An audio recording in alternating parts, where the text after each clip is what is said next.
देखो, विदुर जी भगवान के भक्त हैं, सात्विक इनका हृदय है।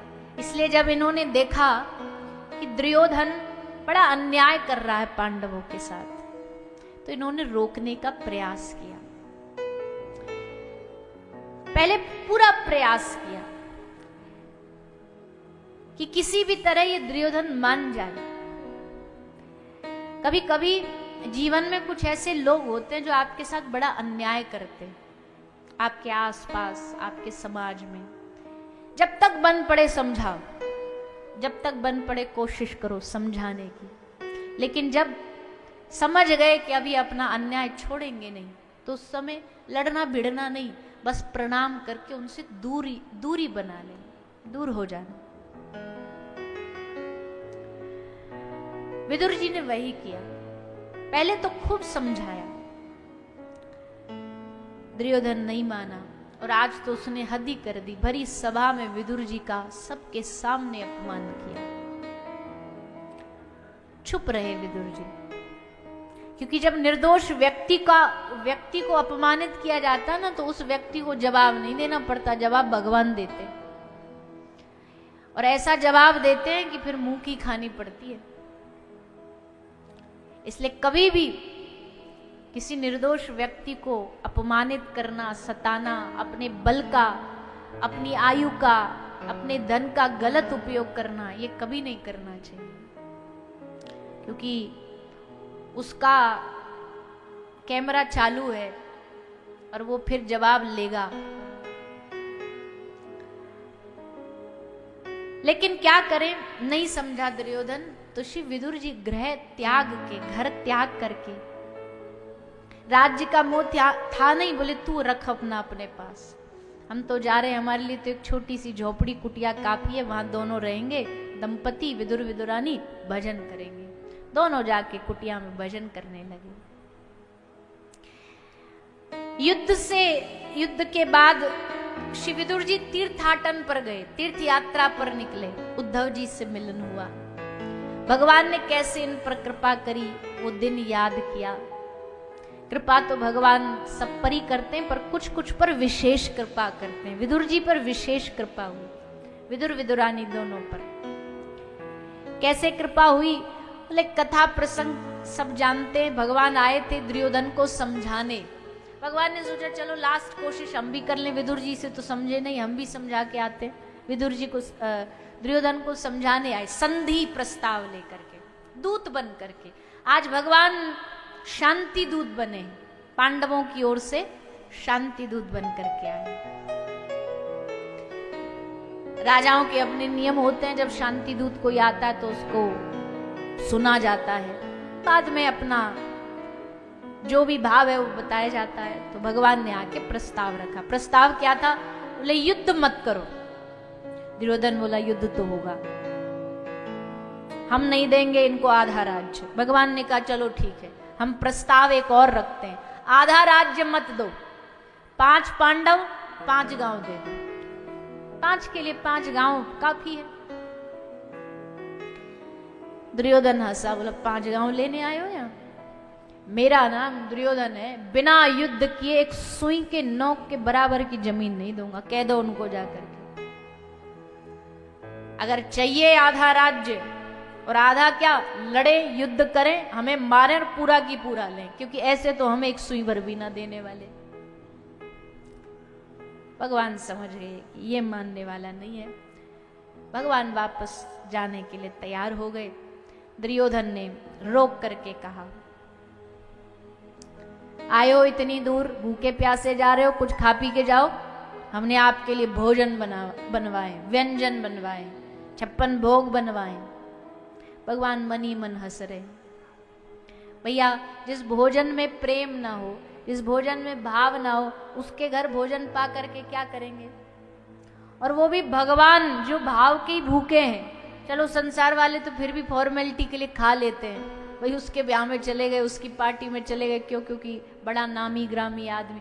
ठाकुर जी को तो ना नाम से मतलब, ना तुम्हारी किसी धन से मतलब।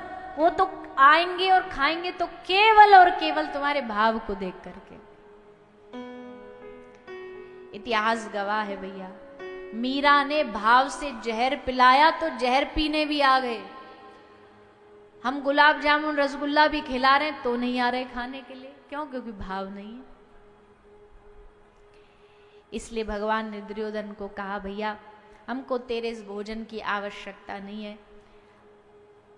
और वैसे भी ये दूत का नियम होता है कि अगर वो अपनी इच्छा मनवाने में कामयाब नहीं हुआ तो वहां का आतिथ्य स्वीकार नहीं कर सकता।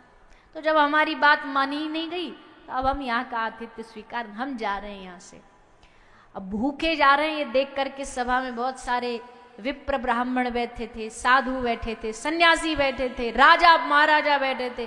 सब ने कहा अच्छा दुर्योधन के नहीं खा रहे। राजा बोले महाराज हमारे घर चलो, हमारे यहाँ तो भाव है वहां खा लो। भगवान ने कहा तेरे भी घर नहीं खाएंगे। ब्राह्मण बोले महाराज हम तो सात्विक शुद्ध ब्राह्मण हैं, हमारे घर पालो। भगवान ने कहा ना वहां भी नहीं जाएंगे। सन्यासी बोले महाराज हमारी कुटिया में चल करके पालो। भगवान ने कहा ना वहां भी नहीं जाएंगे। तो जाओगे कहाँ? कहाँ जाएंगे? बोलो ना, कहाँ जाएंगे भगवान?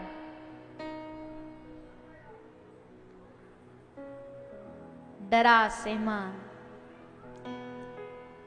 विदुर और विदुरानी दोनों, जब उनको खबर मिली थी ना कि कल कृष्ण आ रहे, द्वारिकाधीश आ रहे शांति दूत बन करके, तो उनका मन आनंदित हो गया। विदुरानी खुशी से नाच उठी घर में, बोले अच्छा द्वारिकाधीश आ रहे हैं, आप जाओ उनको लेकर के आना। विदुर जी बोले बावरी हो गई है तू, वहां इतने बड़े बड़े राजा महाराजा बैठे होंगे, साधु सन्यासी बैठे होंगे, उनको छोड़ हमारी इस टूटी सी कुटिया में आएंगे वो? मेरी तो कहने की भी हिम्मत नहीं होगी उनसे, मैं तो बोल भी नहीं पाऊंगा। विदुरानी बोली ठीक है, मुंह पे नहीं बोल सकते आपको, यहां बैठ के तो बोल सकते। हमने सुना है दिल की पुकार जल्दी सुन लेते हैं, दिल का न्योता जल्दी स्वीकार कर लेते हैं। चलो दोनों बैठ गए और मन ही मन भगवान का भजन करके उनको निमंत्रण दे रहे हैं। हे नाथ कृपा करके हमारे इस कुटिया में पधारिएगा। इधर इन्होंने मन ही मन प्रार्थना करी, उधर भगवान ने न्योता स्वीकार कर लिया मन ही मन। इसलिए सबसे बहाने लगाते आ रहे हैं। किसी को कह रहे हैं भूख नहीं है, किसी को कह रहे हैं आज हमारे खाने का मन नहीं है। सबको जैसे तैसे निपटा करके रथ पे बैठे और सारथी को कहा सारथी रथ सीधा लेकर के चल विदुर की कुटिया पर। दुबते छुपकते आए, किसी काई को पतो नहीं लग जाए, क्योंकि ठाकुर जी के पीछे तो कितने लोग पड़े रहते हैं, इसलिए छुपते छुपते आए ठाकुर। सब दूतों को हटा दिया, बस सारथी को रखा और कहा कि कोई सूचना किसी को नहीं मिली, दुर्योधन को तो कतई नहीं पहुंचनी चाहिए। आ गए भगवान, घर पर पधारे, कुटिया का दरवाजा खटखटाया। विदुरानी को भरोसा था कि वही आए होंगे, इतनी समय में वही आ सकते हैं। दरवाजा खोला और दरवाजा खोल करके जैसे विदुरानी ने द्वारिकाधीश को देखा, बस देह का भान भूल गई। सोचा तो बहुत कुछ था कि ये आएंगे तो ये बोलूंगी वो बोलूंगी, ऐसी स्तुति गाऊंगी वैसी स्तुति गाऊंगी, पर प्रेम ऐसा ही होता है, मौन करा देता है। जब आदमी भक्ति में डूब जाता है ना, सब स्तुतियां ऊपर से निकल जाती हैं, सब खोपड़ी से गायब हो जाती हैं, कोई मंत्र याद नहीं रहता, कोई बात याद नहीं रहती, सब भूल जाता है। और जब भूल जाए ना इंसान, तभी सोचना कि आज ही मन लगाए भगवान की भक्ति में। जब तक याद है तब तक तो अभी ऊपरी ऊपरी चल रहा है, अभी भूले नहीं। अब आज शब्द खत्म नहीं हुए तो इसका मतलब अभी डूबे नहीं है। जैसे जब तक आदमी नहीं डूबता तब तक ही तो चिल्लाता है, हाथ पांव फेंकता है, जब पूरा डूब गया पानी में तो फिर शांत मौन। तो विदुरानी ने सोचा था ये स्तुति गाऊंगी वो सुनाऊंगी ये श्लोक सुनाऊंगी, पर वहां आई तो अटक गई भगवान के नेत्रों को देख करके, भगवान के स्वरूप को देख करके। चांद सा सलोना मुख लटे घूंघरारी,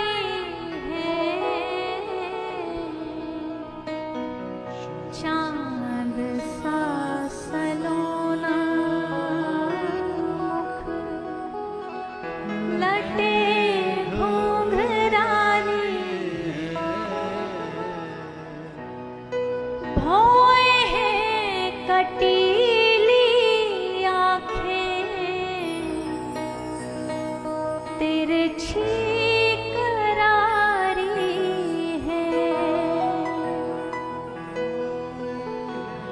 कटी